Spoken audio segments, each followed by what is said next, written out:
Amos chose some of the most popular, best recognized cities of his day. It would be sort of the equivalent of me saying, go to Rome, Paris, New York.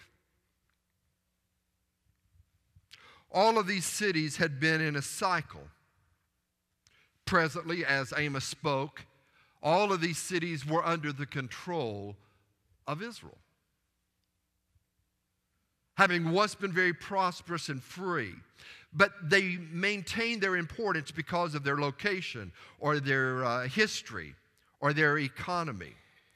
But as those things began to decline, so did the nation. Now, apart from God, Amos was saying, Israel is no different. We may think that we are the most powerful church in Hamilton County Association. We may think that we are the most powerful nation in the world. You may think that you are non-vulnerable to anything going on in the world. But take us away from Jesus Christ, and we realize there's no difference.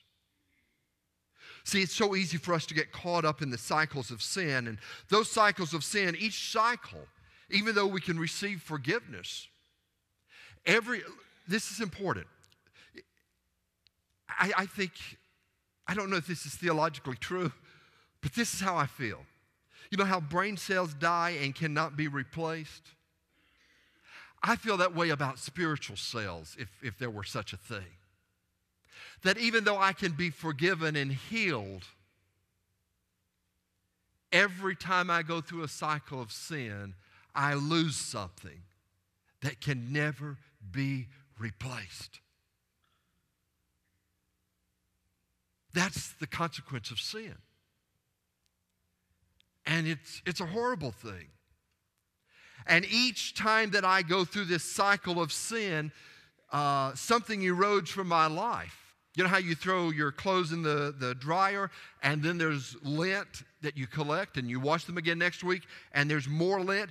Where does that lint come from? It comes from the garment itself. And so we go through this cycle and our lives are being eroded. And Amos was saying to Israel, the nation is being eroded.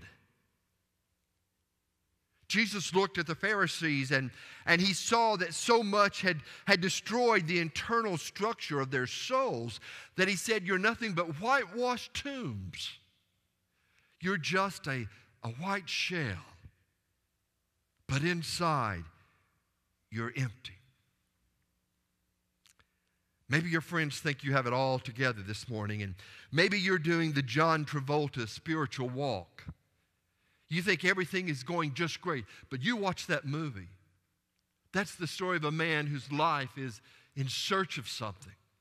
It's the story of a man whose heart is empty, who longs for some kind of break, some kind of freedom. And so even though you might be able to fool everybody else into thinking that you have it all together, do you really? Man, how my soul longs to break the cycle and get it together with God.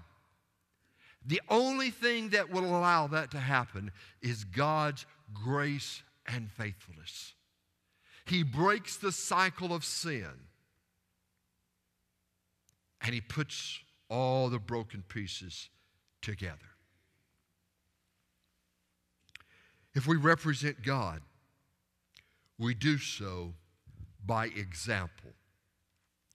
Verse 4 says, you lie on beds inlaid with ivory and lounge on your couches. You dine on choice lambs and fattened calves. You strum away on your harps like David and improvise on musical instruments. You drink wine by the bowlful and use the finest lotions, but you do not grieve over the ruin of Joseph. That word improvise just sort of jumps out at the page and grabs me because there's no offense, but there's a television program that is called Sheer Magic or the Battle of the Shears or something like that. And it's hairdressers. And they come in and they cut people's hair, and then they're judged. And each week someone is kicked off the show. And I watched that for about 5 minutes yesterday, and I thought, good Lord, what are we going to judge next? I mean, we judge everything under, and it's called, improvising. We take any kind of issue and we make it a successful TV series.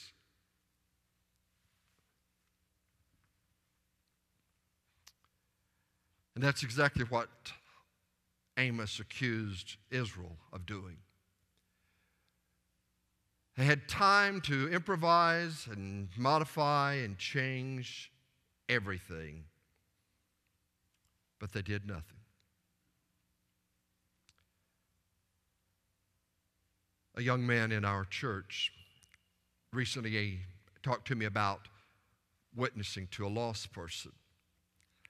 And we talked about what he needed to say and what he needed to do. And afterwards he called me and he said, okay, I did that. And here's what the person said. And now what? And I said, well, now's the hard part. I said, you can't say anything else. You have to go to work every day. And you have to live in front of this person in such a way that they will see the difference in your life and understand what you've said. You see, I think we've got a double burden. One is, I want to challenge you this morning that you need to be a verbal witness for Jesus Christ. You need to be a verbal witness for those who are not in church. But having been a verbal witness to the lost and the unchurched, then we have to live by example the life of a Christian, so that that person can see us in everything that we do and know that Christ has made a difference.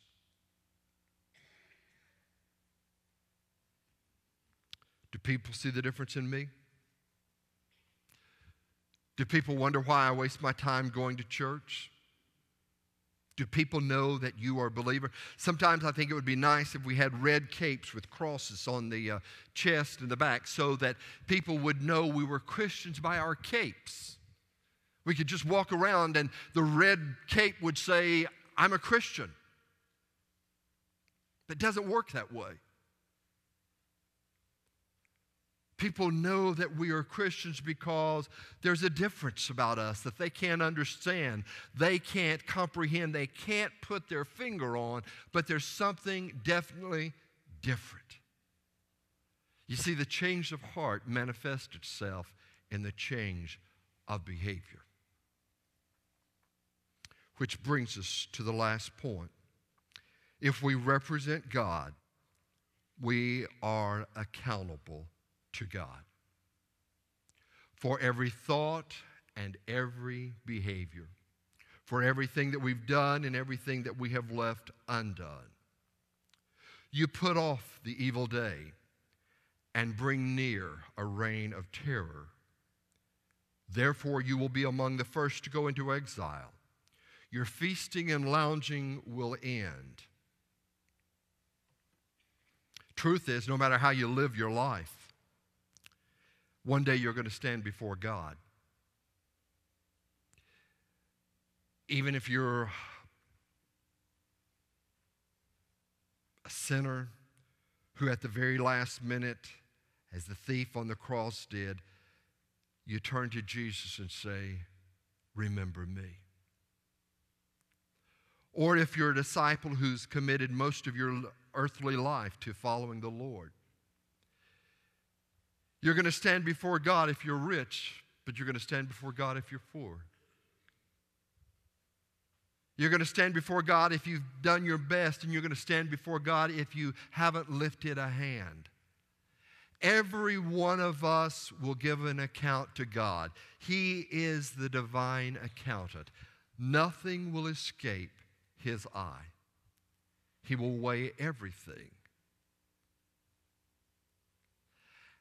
And then, no matter how good you have been, no matter how well you've done, you will still come up short.